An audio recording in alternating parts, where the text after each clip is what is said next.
നിങ്ങളുടെ ഒരു ഒരു സ്റ്റാർട്ടിങ് ടൈമിൽ ഇത് ഭയങ്കര പ്രശ്നമായിക്കൊണ്ടിരിക്കുന്ന ഒരു ടൈം ആയിരുന്നില്ലേ? ഇപ്പൊ ജെൻഡറിനെ വെളിപ്പെടുത്തുന്ന ഒരു കേസിൽ വരികയാണെങ്കിൽ ഇപ്പം എങ്ങനെയാണ് അഭിഷേകിന് അതൊരു തിരിച്ചറിവ് എങ്ങനെയാ വരുന്നത്? ആക്ച്വലി എങ്ങനെയാണ് നമ്മൾ ഇന്ന ജെൻഡർ ആണെന്നുള്ള അക്സെപ്റ്റൻസ് എങ്ങനെയാ വരുന്നത്? Gender is different, sexuality different. Gender, I think Janmuni can say better.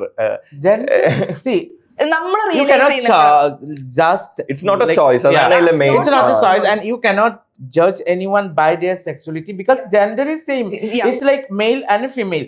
ഇപ്പൊ ഞാൻ ഒരു കാര്യം പറയാം, നമുക്ക് സർജറി കഴിഞ്ഞിട്ട് നമ്മുടെ കാർഡ് കിട്ടുന്ന ട്രാൻസ്ജെൻഡർ പോലത്തെ വേറെ ഒരു അതല്ല, ഫിമെയിൽ ആണ്. ഫിമെയിൽ, അതെ അതെ.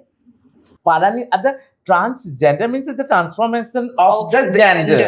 So that is the reason why it's people are making okay transgender girl. It's not biologically, naturally. So it's like okay, it's made, it's transformation. So people has that ingine pole oru like communication vannithe adoru പിന്നെ ഇപ്പൊ ഹിജ്റ പറയുന്നില്ല ആൾക്കാർ ഹിജ്റ ആണ്. ഹിജ്റ is different. That's called Yuna.